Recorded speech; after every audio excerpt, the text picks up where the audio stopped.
नमस्कार बच्चों, मैं ओझा सर आपके अपने YouTube चैनल में ओझा सर क्लासेस में आप सभी का स्वागत करता हूं। जैसा कि आप सभी को पता है कि अभी हम इस क्रम में ये आपको झारखंड बोर्ड के द्वारा JCERT के द्वारा जो जारी किया गया जो मॉडल सेट है, जिस आधार पर आपको बोर्ड में क्वेश्चन पूछे जाएंगे, उसी को लेकर के अभी हम आपके सामने उपस्थित हैं और उसी की हम लोग डिस्कशन भी कर रहे हैं, चर्चा भी कर रहे हैं कि किस किस तरह से प्रश्नों का उत्तर हमें खोजना चाहिए। ये बहुत महत्वपूर्ण होता है।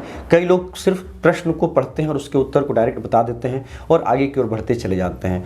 भले उसमें समय कम लगता है, इसलिए वो जल्दी हो भी जाता है, लेकिन यदि आप डिस्कशन नहीं किए, आपको फिर पता नहीं हुआ कि ये ग्रामर का ये शब्द बना तो कैसे बना, कैसे हमें प्रश्नों का उत्तर खोजना चाहिए, तो ये बहुत ज़रूरी होता है। यही तो आपका प्रैक्टिस, यही तो आपका अभ्यास है। इसलिए आप पूरा वीडियो देखें, अंत तक देखें और उससे तभी आप लाभान्वित हो पाएंगे, सही आपको फ़ायदा मिलेगा। चलिए इन्हीं शब्दों के साथ क्लास को शुरू करते हैं। क्लास 10th के लिए JCERT द्वारा जो जारी किया गया संस्कृत का जो मॉडल सेट 3 जो 3 है, उससे हम आज शुरू कर रहे हैं। यहाँ पर देखिए, प्रश्न पत्र सेट 3 40 मार्क्स, आपका 1.5 घंटा का समय, क्लास 10।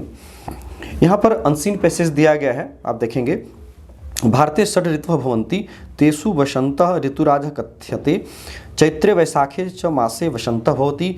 वसन्ते द्वौ प्रमुखौ उत्सवः भवतः वसन्तोत्सवः होलिकोत्सवः च।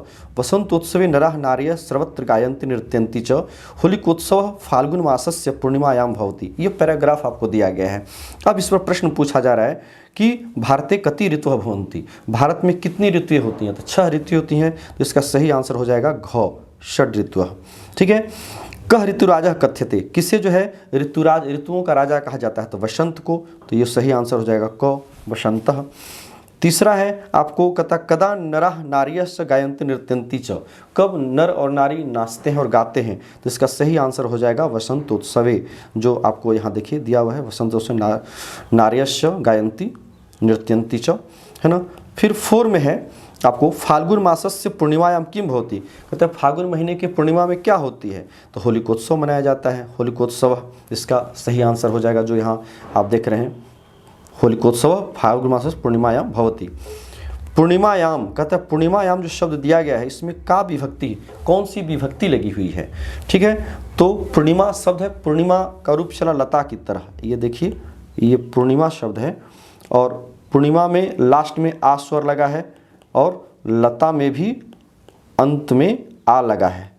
तो लता की तरह जो है पूर्णिमा का रूप चलेगा। तो लता के सप्तमी के एक वचन में लतायाम होता है। तो इसी प्रकार से यहाँ हो गया पूर्णिमायाम, मतलब इसमें सप्तमी विभक्ति लगी हुई है। तो इसका सही आंसर हो जाएगा सप्तमी विभक्ति। नेक्स्ट चलते हैं, पठितोबोधन। आपके टेक्स्ट बुक से ये प्रश्न सारा रहेगा। ध्यान रहे कि टेक्स्ट बुक में यहाँ कोई पैराग्राफ या श्लोक या नाटक का अंश दिया हुआ नहीं रहेगा। आपको बुक से जो भी चैप्टर पढ़ें उसको ध्यान में रखें, तभी इस यहाँ पर आप सही उसके विकल्प को चुन सकते हैं। ये बहुत ज़रूरी है। इस बात को मैंने पिछली वीडियो में भी आपको कहा था, इस वीडियो में मैं आपको बता रहा हूँ कि हर टॉपिक को, हर स्टोरी को आप पढ़ करके दिमाग में रखें, तभी आप सही विकल्प चुन सकते हैं। नहीं तो आपके साथ काफ़ी कन्फ्यूजन होगा, विकल्प चुनने में काफ़ी दिक्कत आएगी। सूची पर्यावरणम इति पाठे कवि कुत्र गंतुम इच्छति, कहता सूची पर्यावरणम जो पहला पाठ पढ़ते हैं सेम उसी भाग 2 में, क्लास 10 में, कहता यहाँ पर कवि जो है कहाँ जाना चाहता है? तो देखिएगा वहाँ पर आपको आया होगा, इसका सही आंसर है खग कुल कलरव गुंजित वन देशम। यहाँ खल नहीं खग होना चाहिए, तो इसको आपको चुनना है। तो हो जाएगा ख। ये जो आप देख रहे हैं इसका सही आंसर है आपको ख। ये नेक्स्ट चलिए 7, कवि कीदृशम संदेशम दातुम इच्छति, कवि किस प्रकार का संदेश, सूची पर्यावरण जो उन्होंने कविता लिखी है संस्कृत में, इसके माध्यम से वो क्या संदेश देना चाहता है? तो यहाँ पर देखिएगा, धृत सुख संदेशम, धृत सुख संदेशम, धैर्य और सुख का संदेश जो है वो पर्यावरण के माध्यम से लोगों तक पहुँचाना चाहता है। लता तरु गुल्मा कुत्र न पिष्टा भवन्तु, कहता है कि लताएँ, तरुएँ, वृक्ष और जो उसकी जो झाड़ियाँ हैं ये कहाँ पीस न जाए? तो ये इससे पहले वाला में भी देखिएगा आप आया था प्रस्तर तले। इससे पहले जो हम लोग वीडियो बनाया था वहाँ पर जो प्रश्न आया था, तो प्रस्तर तले, पत्थरों के नीचे कहीं दब न जाए, कहीं पीस न जाए। नेक्स्ट है वाष्पयान माला किम कुर्वन्ति संधावन्ति, कहता वाष्पयान माला जो है गाड़ियों की जो रेलियाँ हैं, गाड़ियों की जो लाइन है, पंक्तियाँ हैं वाष्पयान का, ठीक है ना, मतलब रेलगाड़ी इत्यादि का, तो ये कहाँ क्या करती हुई दौड़ती है? तो देखिएगा कि ध्वानम, ध्वनि को फैलाती हुई, है ना, आवाज़ और ध्वनि को जो है ये पूरी तरह से प्रदूषित करते हुए फैलाती हुई ये दौड़ते रहती है संधावती। 10th में है राज सिंह कह आसित। राज सिंह कौन था? तो राजा का पुत्र, वो राजपुत्र था राज सिंह। तो इसका सही आंसर हो जाएगा ख, राजपुत्र। ठीक है ना, राजपुत्र इसका सही आंसर हो जाएगा। ये आपको बुद्धि बलवती सदा से लिया गया है, जो बुद्धिमती जो अपने पुत्रों के साथ अपने पिता के घर जाती है, तो ही राजपुत्र वहीं से आया है। त्वया अहम हंतव्य, तुम मुझे मार देना। इति कह कथ्यति, ऐसा कौन कहता है? तो याद कीजिए, जब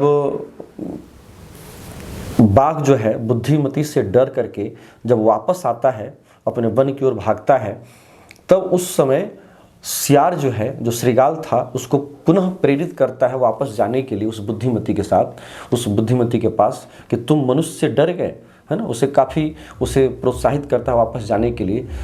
तो उसी क्रम में वो कहता है कि यदि तुम्हारे साथ कुछ भी होता है तो मैं तुम्हारे साथ रहूँगा, और कुछ भी तुम्हारे साथ होगा तुम मुझे मार देना। ठीक है ना।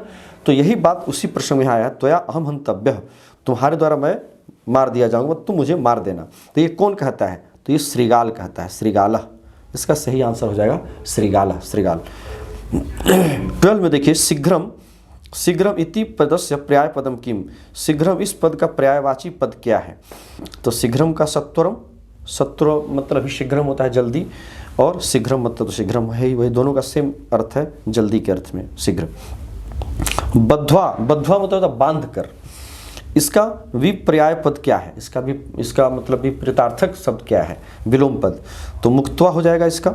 मुक्त्वा मतलब मुक्त करके, और बद्ध्वा मतलब बांध करके। ठीक है। नेक्स्ट 14 है, कहता सर्वेषु अपत्येषु जन्नी कीदृशी भवति।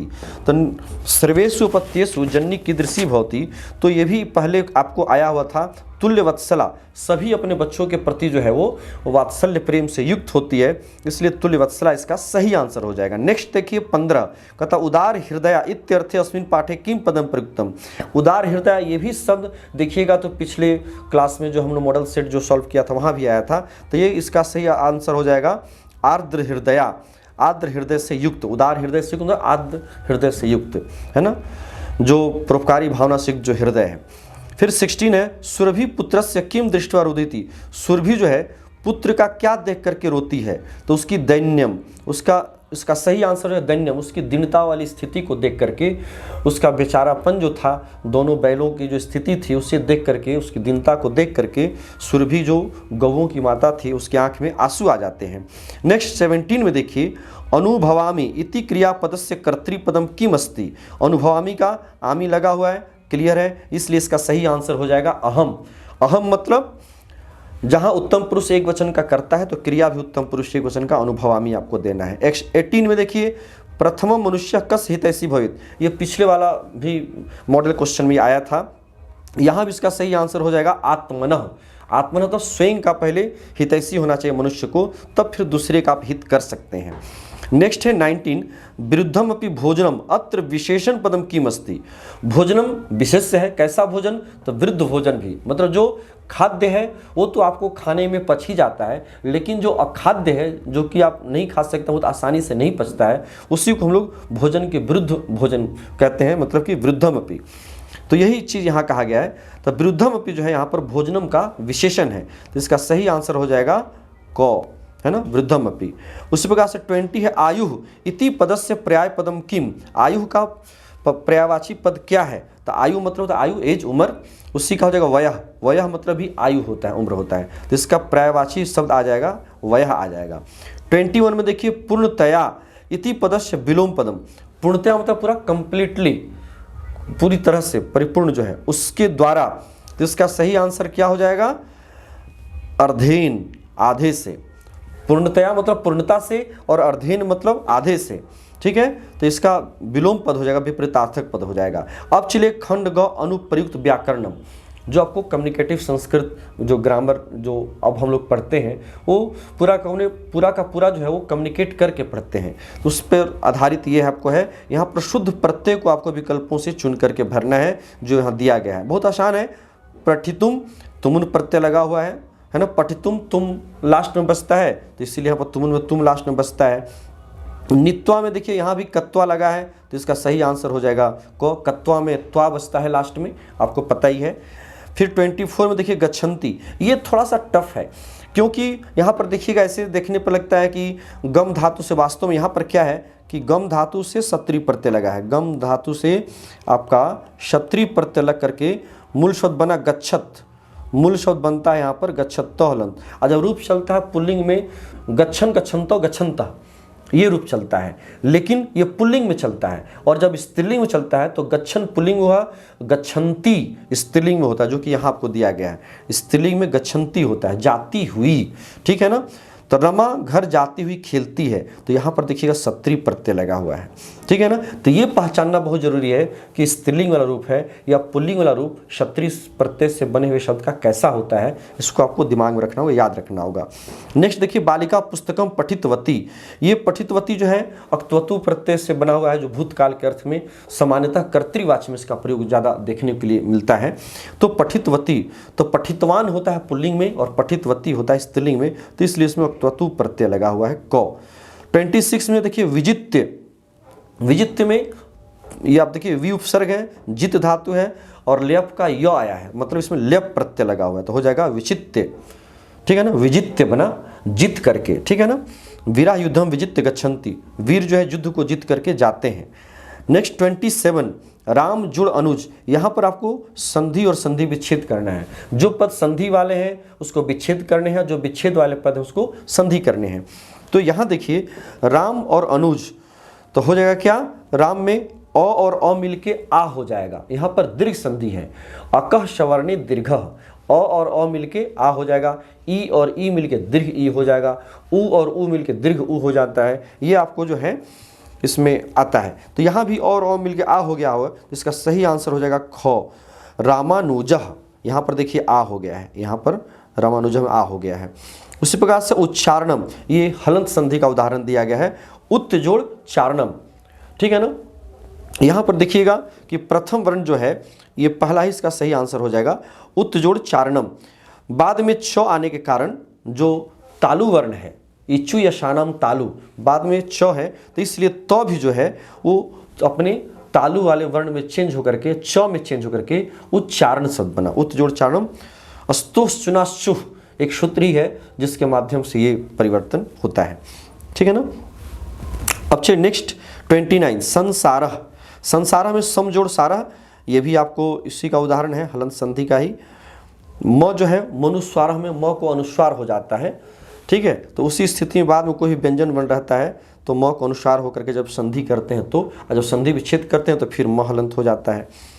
30 में देवर्षि, ये आपको देवर्षि आपको देखिए री का अर हो गया है, ये गुण संधि का उदाहरण है आपका।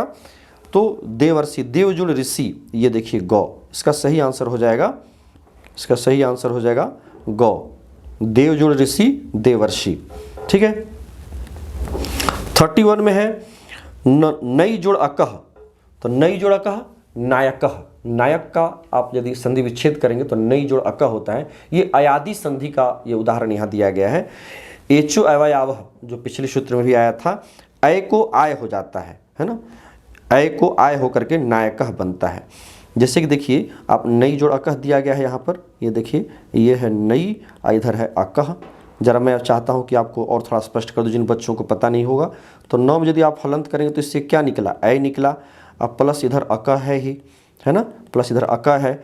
अब ये जो अय है ना, ये बदल गया आपको आय में, है ना, ये बदल गया आय में, तो हो गया आपको न हलंत है, इधर आय है ना, इधर आय हो गया और इधर अकह हो गया, सबको जोड़िएगा तो बन जाएगा नायकह, है ना, ये आपका सही आंसर होगा नायकह, ठीक है। ये तो यहाँ भी यही कारण है कि यहाँ भी देखिए नायकह शब्द बना इस तरह से। अब चलिए ये 32 कृष्णस्य समीपम, समास में आपको बनाना है, समासम विग्रहम वा, सही समास पद आपको चुनना है। तो समीप अर्थ में उप उपसर्ग होता है, उप अव्यय होता है, तो यहाँ पर हो जाएगा उप कृष्णम, ठीक है। 33 में राज्ञः पुत्र, राजा का पुत्र, राजपुत्र, तो यहाँ पर हो जाएगा राजपुत्र, इसका सही विकल्प हो जाएगा। राज्ञः में षष्ठी विभक्ति लगी हुई है तो षष्ठी विभक्ति का लोप कर दीजिएगा तो मूल शब्द आ जाएगा आपको राजन, राजन में न का लोप हो जाता है तो राज बनता है, तो राज का पुत्र के साथ समस्त पद बन करके राजपुत्र बना। 34 में देवाधिपति, देवताओं के जो अधिपति हैं, तो देवा नाम अधिपति थी, देवाधिपति, तो इसका सही आंसर हो जाएगा घ, देवा नाम अधिपति। 35 में राम लक्ष्मणो वनम गच्छतः, राम और लक्ष्मण बन गए, तो राम और लक्ष्मण, रामः च लक्ष्मणः च, ये त्रेतर द्वंद्व है, तो आपको रामः च लक्ष्मणः च, इसका सही आंसर हो जाएगा ख, राम लक्ष्मणौ। अंतिम पद के अनुसार वचन का निर्धारण होता है, तो यहाँ पर राम और लक्ष्मण दोनों का दोनों पद औकारांत है, जिसका रूप बालक की तरह होता है, जैसे बालकः बालकौ, तो उस प्रकार से रामः लक्ष्मणः, तो राम लक्ष्मणौ बन गया, अंतिम पद के अनुसार वचन का निर्धारण करके पुल्लिंग में। नेक्स्ट 36 है निर्मक्षिकम, ये अव्ययी भाव समास है। निर का प्रयोग जो है सामान्यतः हम लोग अभाव अर्थ में करते हैं, तो जहाँ पर मक्खियों का अभाव है, मक्षिका कहते हैं मक्खी को, है ना, तो जहाँ मक्खियों का अभाव है उसको मक्षिका कहते हैं, और चूंकि निर लग गया तो अभाव अर्थ में लग गया, तो मक्षिका नाम अभाव इति निर्मक्षिकम, ये देखिए आपका सही इसका आंसर हो जाएगा। अब चले ये 37 में, यहाँ पर शुद्ध अव्यय पदों को चुन करके भरना है, वाक्य के सेंस को ध्यान में रखते हुए। ये बहुत ज़रूरी है कि आप वाक्यों को जरूर पढ़ें, पूरे वाक्य को पढ़िए, और तब देखिए कि चारों में से सही कौन सा विकल्प वहाँ पर सूट कर रहा है, बैठ रहा है, उसी अव्यय को चुन करके बैठाना चाहिए। कई बार बच्चे हड़बड़ी में कर देते हैं। ये भी बात सही है कि यदि दूसरे अव्यय भी वहाँ बैठ गए, उसका सही अगर अर्थ बैठ गया, तो उस पर भी आपको आंसर मिल सकता है। कोई ज़रूरी नहीं है कि एक ही अव्यय वहाँ पर सेट करें बैठे, कई बार दो अव्यय भी वहाँ सेट हो जाते हैं, तो उस पर भी आपको मार्क्स मिल जाते हैं, उसमें मार्क्स कटते नहीं हैं। तो यहाँ पर देखिए वृष्टि भवती, बारिश हो रही है, घर से बाहर मत जाओ, माँ गच्छो, नहीं जाओ, कहाँ, बहिः, बाहर, सबसे ज़्यादा जो है यही वर्ड यहाँ पर सेट कर रहा है, अव्यय सेट कर रहा है। 38 में जलम जीवनम नास्ति, मतलब जल के बिना जीवन संभव नहीं है, तो जलम बिना यहाँ पर जो है ये सही विकल्प यहाँ पर बैठ रहा है। 39 देखिए अहम लिखामी, मैं लिख रहा हूँ, कब, इस समय, अधुना, सही इसका आंसर हो जाएगा अधुना, मैं इस समय लिख रहा हूँ, अधुना मतलब होता है इस समय। फिर नेक्स्ट है 40 ईश्वरः अस्ति, ईश्वर है, भगवान है, कहाँ, सभी जगह पर है, तो सर्वत्र इसका सही आंसर होना चाहिए। ठीक है, सर्वत्र, सर्वत्र मतलब सभी जगह, ईश्वर सभी जगह विद्यमान है, ऐसा हमारे धर्मशास्त्रों में भी कहा गया, हम सभी जानते हैं। ठीक है, तो ये आपका जो है मॉडल सेट 3, जो मॉडल सेट 3 जो है, जो कि आपको JCRT के द्वारा जारी किया गया था, आपके लिए किया गया है, ताकि आप इसका सही रूप से अभ्यास करिए, इन मॉडल के ऊपर प्रैक्टिस करिए, ताकि आने वाला जो बोर्ड एग्ज़ाम है उसमें आप सही आंसर कर सकिए। चलिए फिर नेक्स्ट हम जो 2 बचा हुआ है उसके साथ फिर आपसे हमारी मुलाकात होगी, तब तक के लिए आप हमें आज्ञा दीजिए। जिन बच्चों ने हमारे चैनल को अभी सब्सक्राइब नहीं किए हैं, उनसे रिक्वेस्ट है कि यदि हमारे वीडियो को आप यदि पसंद करते हैं, और अच्छे कई चीज़ें आपके साथ में पढ़ाई से संबंधित में मेरे चैनल में उपलब्ध है, आप चाहें तो प्लेलिस्ट में जाकर के पूरा देख सकते हैं, तो आप ज़रूर देखें और हमारे चैनल को सब्सक्राइब करें, लाइक करें और अपने मित्रों में शेयर करें। चलिए बहुत बहुत धन्यवाद, थैंक यू।